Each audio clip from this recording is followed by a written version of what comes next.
Aleluia. Glória a Deus. O clima está espiritual. Eu saúdo a todos com a paz do Senhor, queridos.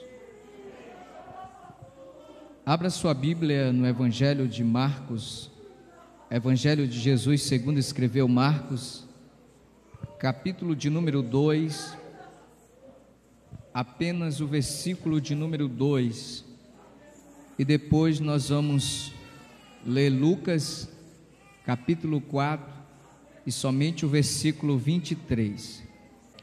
Marcos, capítulo 2, versículo 1, quem achou, diga assim: eu vou para o céu. E novamente ele entrou em Cafarnaum, e depois de alguns dias, divulgou-se que ele estava em casa. Diga assim: ele estava em casa. Lucas, capítulo 4, versículo 23. E ele lhes disse: certamente me direis este provérbio: médico, cura-te a ti mesmo. Tudo que nós temos ouvido do que tem sido feito em Cafarnaum, faze-o também aqui na tua terra. Diga assim: Cafarnaum. Podem sentar, queridos. Me ajude no seu glória a Deus e no seu aleluia. Amém? Olhe para cá, Deus tem uma palavra para você nesta noite. Eu quero pregar a palavra baseado no tema lembrança de um avivamento. Olhe para cá e preste atenção na palavra. Jesus, ele nasceu em Belém, mas ele foi criado em Nazaré, mas só desenvolveu o seu ministério em Cafarnaum, uma cidade da Galileia.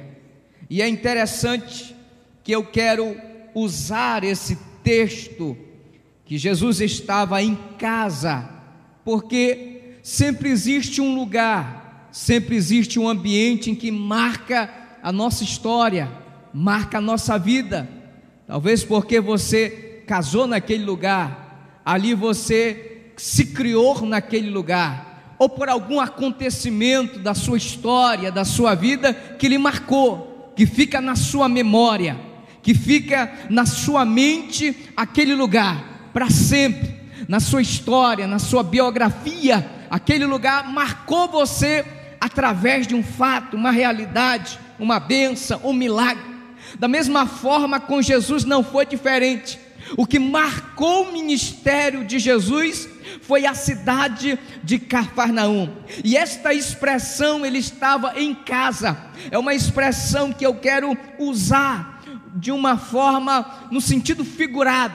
Uma forma comum que nós usamos é quando nós estamos em um ambiente que nos é próprio. Por exemplo, você vai para um lugar diferente e você passa alguns dias e retorna ao seu lar, e você usa a seguinte expressão: como é bom estar em casa, como é bom estar aqui. Porque na sua casa você pode abrir a geladeira, na sua casa você tem liberdade de abrir o guarda-roupa, você tem liberdade de virar um sofá de um lado para o outro, mexer a cama, deitar na sua cama a hora que você quer. É a sua casa, é uma expressão normal de dizer: eu me sinto bem, eu me sinto à vontade em estar aqui. Para Jesus também não era diferente. Em Cafarnaum ele se sentia bem, ele se sentia à vontade em estar aqui. Mas olhe para cá, presta atenção.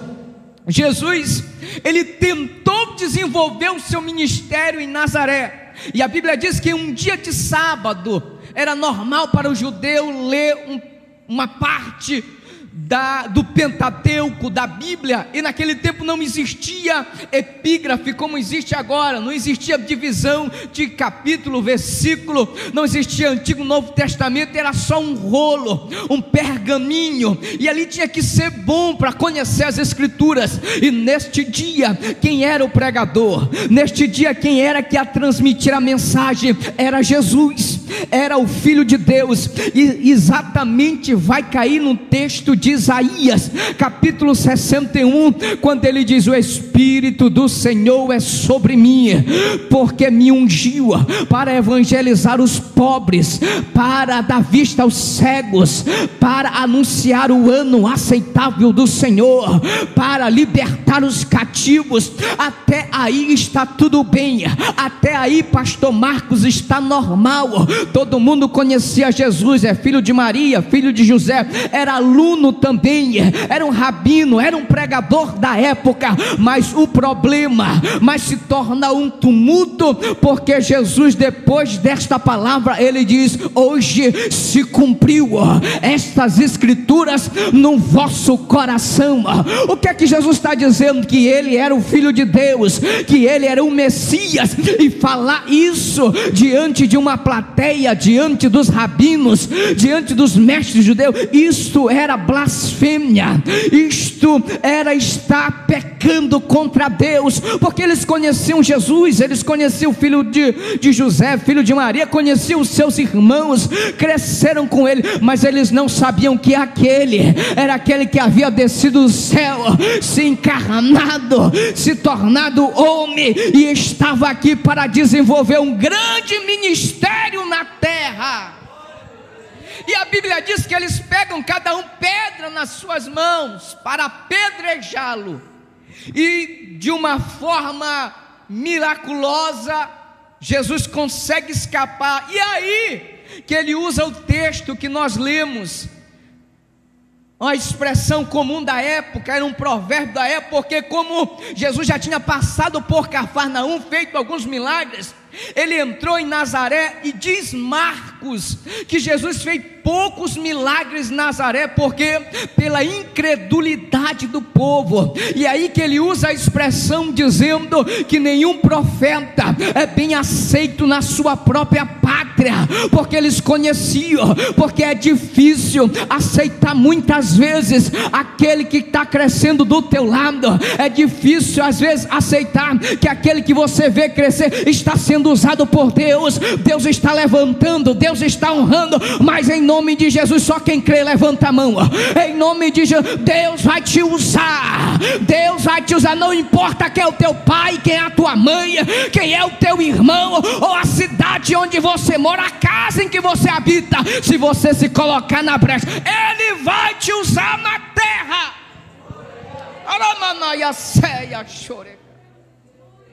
Como eles não aceitam Jesus, Jesus pega a bagagem, Jesus pega tudo que é dele e vai morar em Cafarnaum, vai habitar na cidade de Cafarnaum, enquanto que Nazaré expulsa, Cafarnaum abraça. Enquanto que Nazaré expulsa, Cafarnaum aceita. Enquanto que Nazaré não apoia, Cafarnaum aplaude e glorifica pelos feitos e os milagres de Cristo. E eu acho interessante que eu quero usar essa expressão Cafarnaum como igreja, como congregação, porque tem muita congregação ou igreja por aí, querido, que parece que Jesus não habita mais, parece que Jesus não se manifesta mais. É um povo apático, anêmico, é um povo frio, é um povo que parece mais que está numa missa ou num cemitério do que numa casa de adoração. Eu quero crer que nesta noite eu estou diante de uma Cafarnaum de Deus, que ainda aplaude, adora, exalta aquele que é digno de adoração. Quem pode adorar? Quem pode?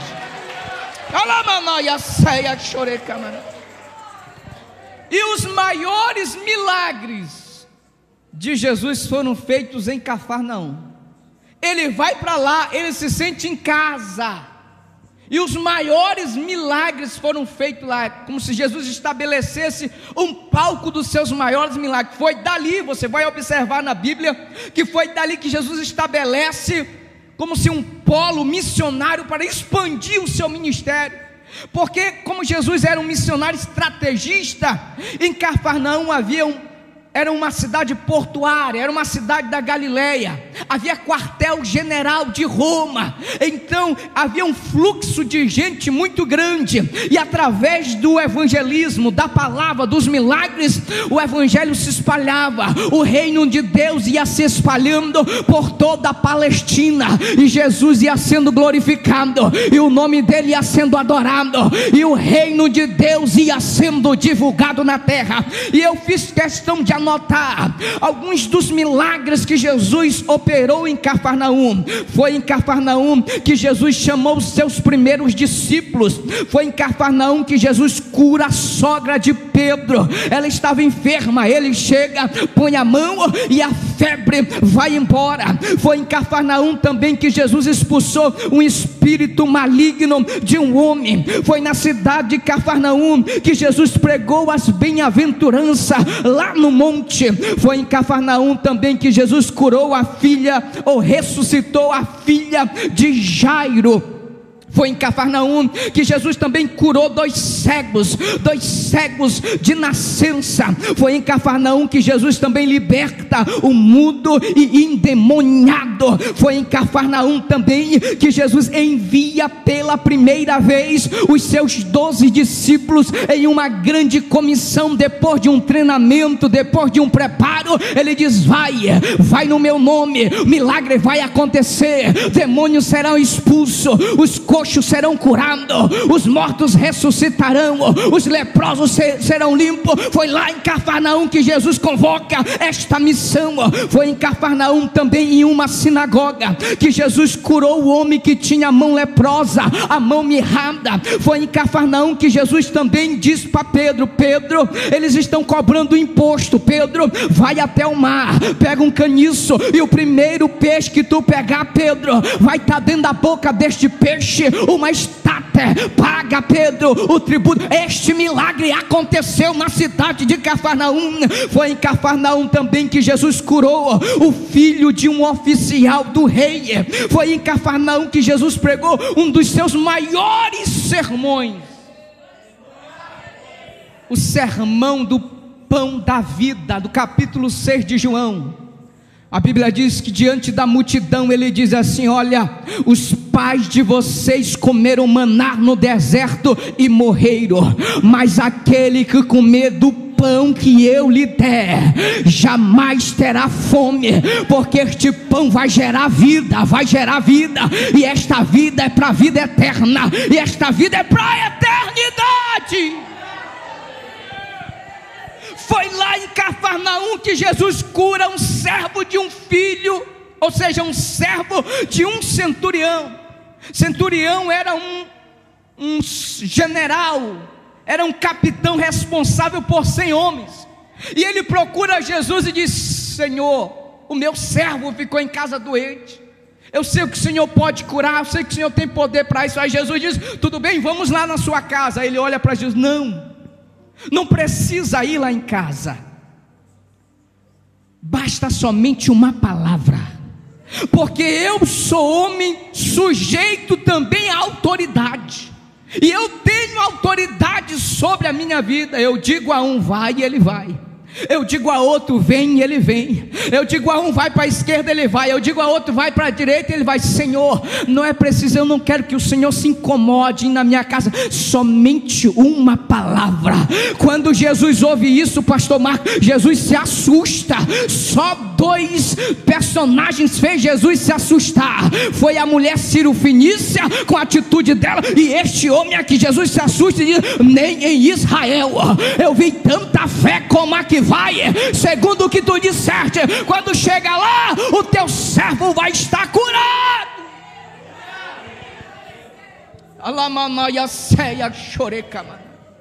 Eu estou sentindo a presença de Deus nesta noite, neste lugar. Deus está dizendo para muita gente aqui: quando você sair deste santuário, tem milagre te esperando na tua casa. Basta só uma palavra. Quem crê, levanta a mão, levanta. Recebe nesta noite milagre. Foi em Cafarnaum que Jesus operou estes milagres, o palco dos seus maiores milagres.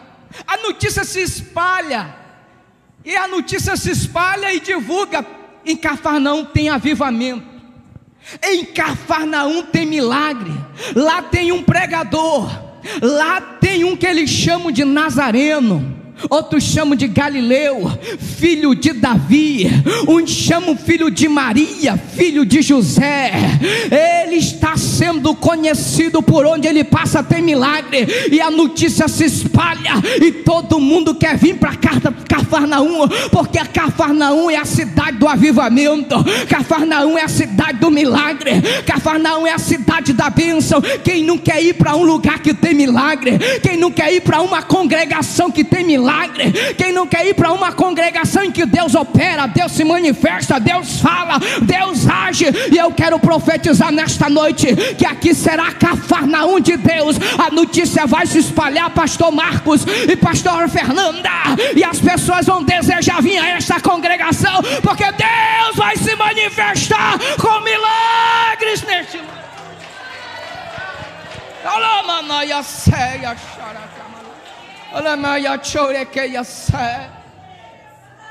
A notícia se espalha e todo mundo quer vir para Cafarnaum. Aí é interessante aqui, trazem paralíticos, trazem leprosos, trazem defuntos, eles trazem todo tipo de pessoas, porque lá tem milagre. Mora alguém lá que opera milagre, mora alguém ali que tem palavra de autoridade. E a Bíblia diz que neste dia mais um milagre acontece aqui. A casa está cheia, está superlotada. A casa, as janelas estão entupidas de gente, na porta está superlotada. E vem 4 homens, vem 4 personagens, vem 4 amigos. E esses 4 amigos, eles vêm com outro, um quinto, que é doente, que é paralítico e quer receber o seu milagre. Eu acho interessante que esses são amigos de verdade, porque amigo que é amigo não abandona na hora da dor, não abandona na hora da prova, não abandona na hora da dificuldade. Ele quer ver o milagre na vida do seu amigo. Ele não quer só crescer, ele quer que alguém cresça com ele junto.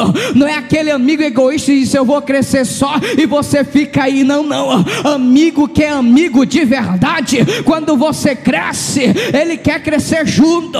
Ou quando ele cresce, ele quer que você cresça também.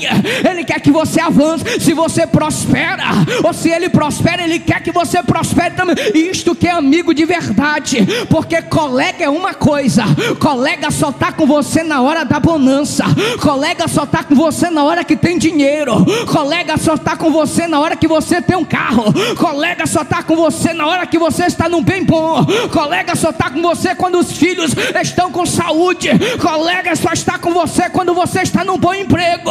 Mas na hora da prova, na hora da luta, na hora da perseguição, na hora da dificuldade, ele abandona. Amigo que é amigo de verdade, você vai saber na hora da prova, você vai saber na hora da perseguição, você vai saber na hora da luta, que ele vai estar junto, ele vai estar perto, dizendo: conta comigo, conta comigo, conta comigo. Você não está só, você não está só nesta peleja. Se você é amigo de verdade, levanta a mão, coloque no ombro de alguém que está do teu lado, direito ou esquerda, diga para ele, diga para ela: você não está só, você não está só. Conte comigo, conte comigo, conte comigo.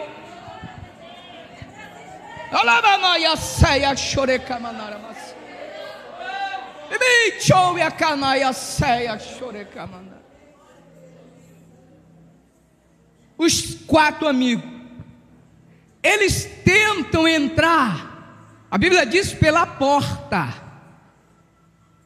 porque o normal é entrar pela porta, sim ou não? É normal a gente dizer assim: a porta está aberta. Essa expressão para um crente é que Deus fez milagre, Deus abriu a porta, Deus fez milagre, Deus abriu a porta, Deus fez alguma maravilha. Mas eles queriam entrar pela porta, normal, na normalidade, no que é comum. Só que quando eles tentam entrar pela porta, a Bíblia diz que a multidão não permite eles entrarem. Se fosse outro, retornaria. Se fosse outro, desistiria. Se fosse outro, ia embora. Se fosse outro, não tinha mais como prosseguir. Mas o que eu acho interessante é que esses homens estavam determinados no propósito. Esses homens sabiam o que eles queriam. Esses homens sabiam para que eles tinham chegado em Cafarnaum. E a Bíblia diz que eles sobem pelo telhado. Olhe para cá. Multidão aqui, você vai observar que sempre a multidão tentou atrapalhar os milagres de Jesus na terra, não é verdade? Você vai observar que, você vai lembrar na Bíblia, está lembrado de Zaqueu, que queria ao menos ver Jesus. Quem foi que tentou impedir que Zaqueu visse Jesus? Foi a multidão. Você está lembrado da mulher com fluxo de sangue, uma hemorragia sangrando, 12 anos, esquelética, magra, debilitada. Ela queria ao menos tocar em Jesus. Quem era que empurrava aquela mulher para trás? Era a... Você está lembrado de Bartimeu, cego no caminho de Jericó, que clamava a Jesus: filho de Davi, tem misericórdia de mim. Quem disse para ele: cala, cego, ele não vai te ouvir? Foi a... Você está lembrado da viúva de Naim? O esposo já tinha morrido, agora o filho, agora o único filho, está agora sendo levado para o cemitério. Quem era que levava o filho, a esperança, a alegria, o sonho daquela mulher para o cemitério? Era a multidão sempre tentou atrapalhar os milagres de Jesus na terra. Quem representa a multidão, pregador? A multidão é aqueles que pensam que são dono da verdade. A multidão é aqueles que pensam que pode se intrometer na tua vida, na vida da tua família, que pode se intrometer no teu ministério. A multidão é aqueles que dizem: não vai dar certo, você não vai conseguir. A multidão é aqueles que sempre colocam um atrapalho e colocam uma palavra negativa, dizendo: não vai conseguir, não vai gravar, não vai vencer, não vai, o ministério não vai prosperar, este projeto não vai desenvolver. Mas eu vim como profeta de Deus nesta noite dizer que em nome de Jesus toda a multidão vai cair por terra, porque o projeto vai dar certo, o milagre vai acontecer e a igreja vai crescer. Aprenda com estes personagens. Aprenda com Zaqueu. Se a multidão não deixa, faz uma loucura, sobe uma árvore, faz uma coisa que nunca ninguém fez. Sabe por que não acontece milagre com muita gente com frequência? É porque nós estamos acostumados com a rotina, nós estamos acostumados com as coisas normais. É a mesma coisa, é a mesma cadeira que eu sento, é a mesma oferta, é o mesmo louvor, é isso, é a mesma visita, é o mesmo... Ei, Deus está dizendo: faz uma coisa nova, faz uma coisa diferente, que o milagre vai chegar. Porque quando você fazer algo diferente, como fez Zaqueu, ele vai dizer: desce depressa, porque hoje vem milagre na tua casa, a tua família será salva, a salvação chegará na tua casa. Se a multidão te empurra para trás, faz como a mulher com fluxo de sangue, consiga força onde não tem, reabasteça as últimas forças, mas aproveite o empurrar da multidão para frente, porque se ela empurra para trás, uma hora ela vai empurrar para frente, e nesse empurrar para frente, você vai tocar na orla, e quando tocar na orla, você vai conseguir chamar a atenção, você vai conseguir parar o mestre, e ele vai dizer: quem me tocou?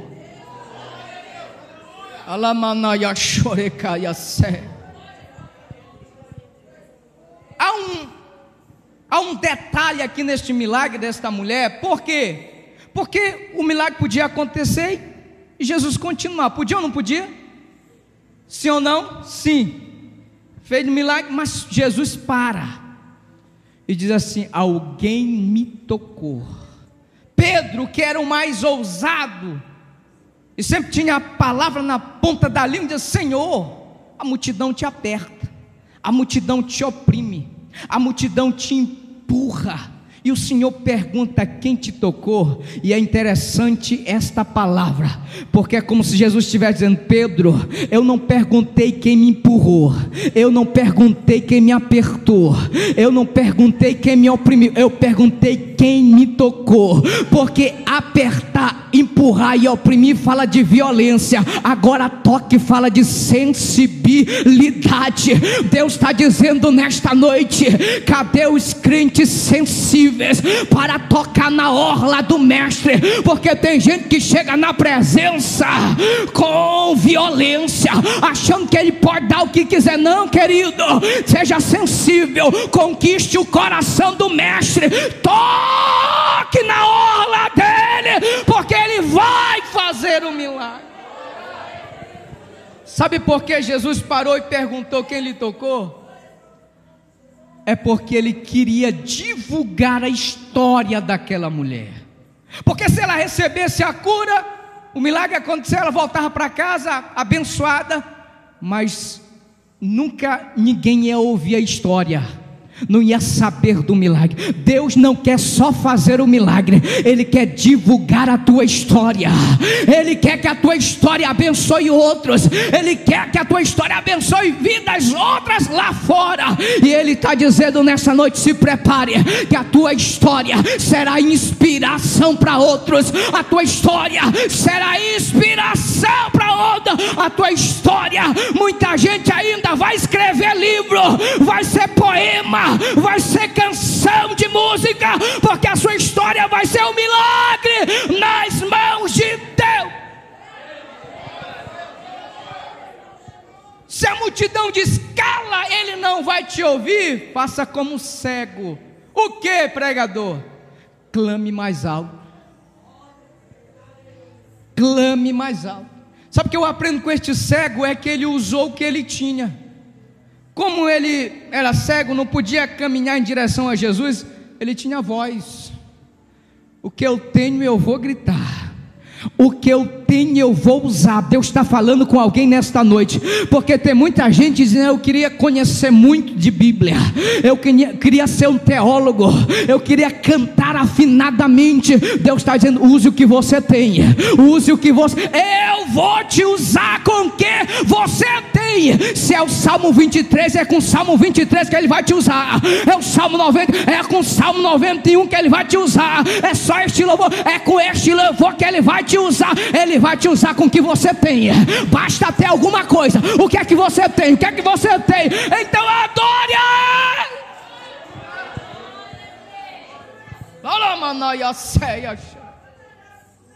E é interessante que quando o cego clama, Jesus para. E olha o que Jesus diz: Ele não para e volta, não.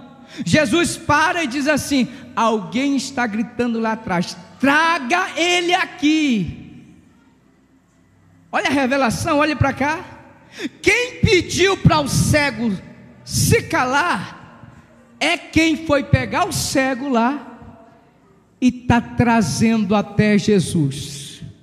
Aqueles que estão pedindo para você calar, aqueles que estão tentando atrapalhar, é eles que vão te conduzir até Jesus. Como assim, pregador? Não entendi. Vai entender agora. Quanto mais caluniarem, mais você clama. Quanto mais te zombarem, mais você chora. E quanto mais você chora, mais perto do milagre você chega.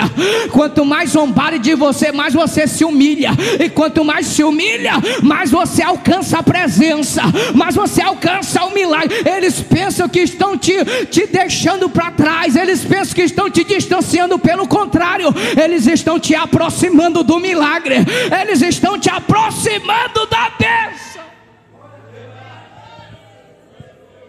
Jesus fez um milagre na vida daquele cego.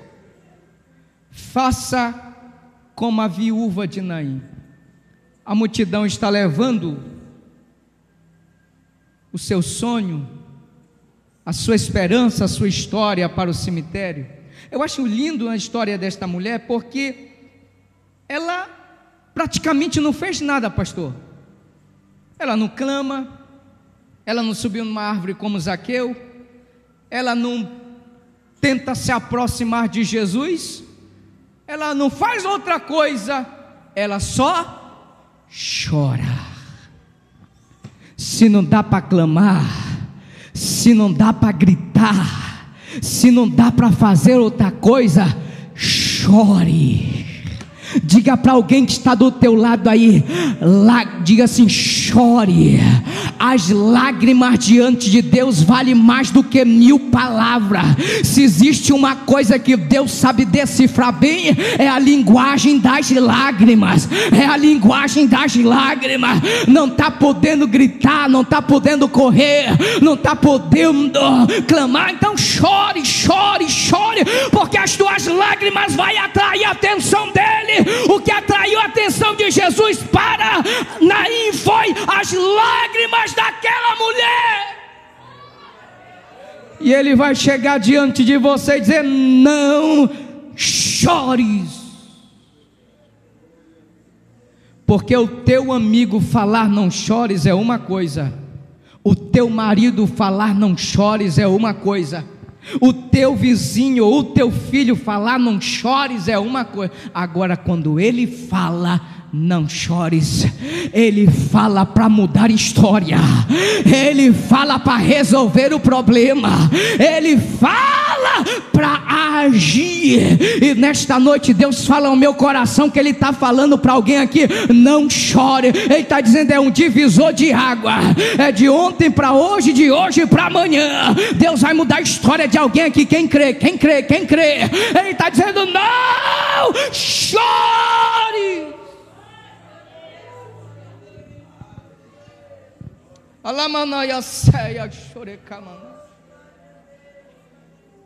Os 4 amigos, já que a multidão não deixou, subiram pelo telhado. Naquele tempo, as casas não eram como a nossa cultura aqui do Brasil, o telhado normal. O telhado era uma espécie de laje, uma mistura de barro com palha. Então era um material resistente.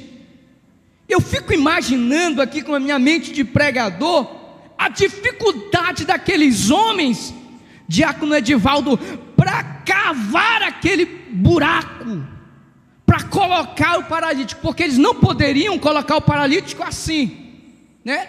De forma vertical, porque o paralítico ia cair. Então eles tinham que abrir um buraco maior que a maca ou o leito em que estava o paralítico, e nenhuma corda, possivelmente, colocar no lugar em que Jesus está.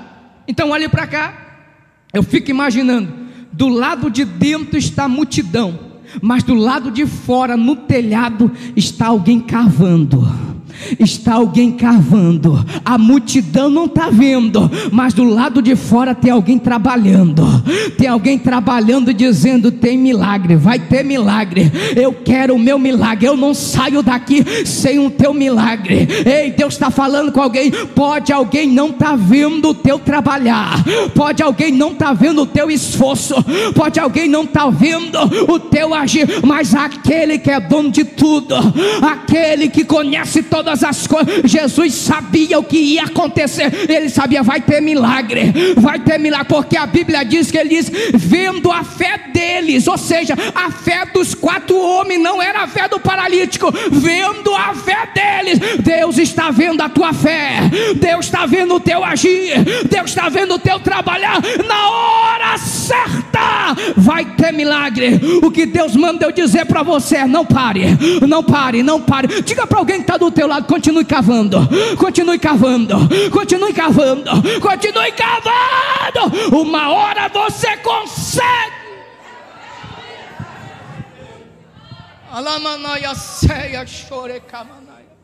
E a Bíblia diz que eles colocam, Mateus diz que eles colocam no meio aonde Jesus estava. Meio na Bíblia fala de centro da vontade de Deus. Meio na Bíblia fala de milagre. Eu vou te provar isto na Bíblia, porque a Bíblia diz: toda vez que Israel parava, a Bíblia diz que o tabernáculo era levantado no meio de Israel, no meio da tenda, no meio do arraial. E a Shekinah de Deus, quando descia, quando o sacerdote entrava uma vez no ano, a glória se espalhava e todo Israel contemplava a presença de Deus, a manifestação da glória de Deus. Olhe para cá, quando Josué está atravessando o rio Jordão na enchente, Deus diz: Josué, para no meio levanta um altar, porque é no meio que tem milagre, é no meio que tem vitória. E aquele altar era um memorial para dizer que o Deus de Israel passou por ali. O Jordão nunca mais foi o mesmo depois daquele memorial, porque era a presença de Deus, era milagre de Deus. O Salmo de número 46, versículo 4 e 5: há um rio cujas moradas alegra a cidade de Deus, o santuário das moradas do Altíssimo. Deus está no meio dela. Este rio é a igreja. Aonde a igreja passa, Deus está no meio. Deus está no meio. Aonde o rio passa, tem milagre.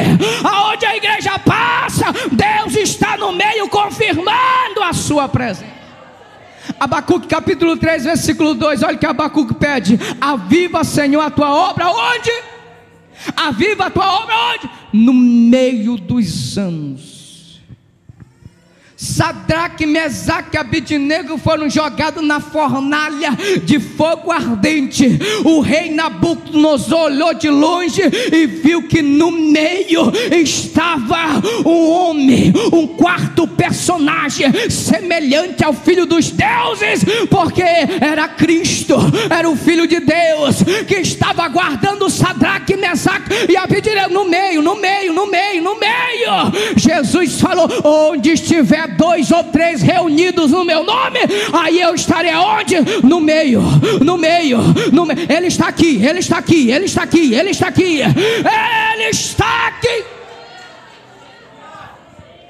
E só para finalizar, para você entender que meio é milagre, meio é o centro da vontade de Deus.